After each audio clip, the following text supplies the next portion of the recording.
Hello my friends, today we're going to be painting up the largest soldier to ever serve with the Polish army, a distinguished gentleman by the name of Wojtek.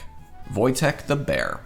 Yes, in the summer of 1942, soldiers of the Polish 22nd Artillery Supply Company took in an orphaned bear cub while stationed in Iran. The men lovingly named the bear Wojtek, an old Polish nickname that translates roughly to Happy Warrior. As the Polish 22nd traveled through Iraq, Palestine, Syria, and Egypt, the men raised Wojtek on condensed milk from a vodka bottle, as well as other delicious snacks of honey and fruit. He soon grew big and strong and began enjoying coffee and cigarettes with the Polish soldiers as well. He also quickly developed a strong taste for beer, his favorite of all treats. By early 1944, the Polish 22nd Artillery Supply Company was transferred to join the British 8th Army fighting in Italy, but they had a problem. The British transport vessel that they were ordered to take to Italy forbid any pets on board, so the Polish soldiers took the only reasonable next step that they could. The Poles formally enlisted Wojtek in the Polish army at the rank of private. Once in Italy, Wojtek took his newfound responsibility very seriously.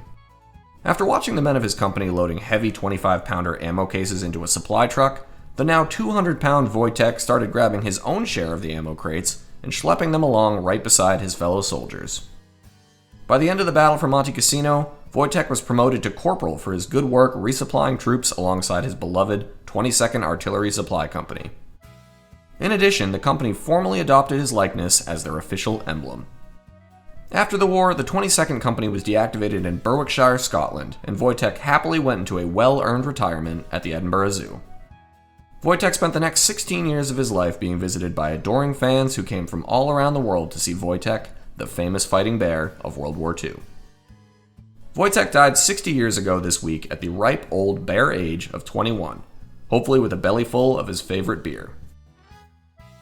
Today, Wojtek is remembered and honored with numerous statues and plaques all around England, Scotland, Poland, and Italy. He was a good soldier, a good helper, and most importantly, a good bear. I hope you guys enjoyed today's fun little lesson. Be sure to stick around for these great archival images of the real Wojtek. And until next time, my friends, be well, happy building, cheers.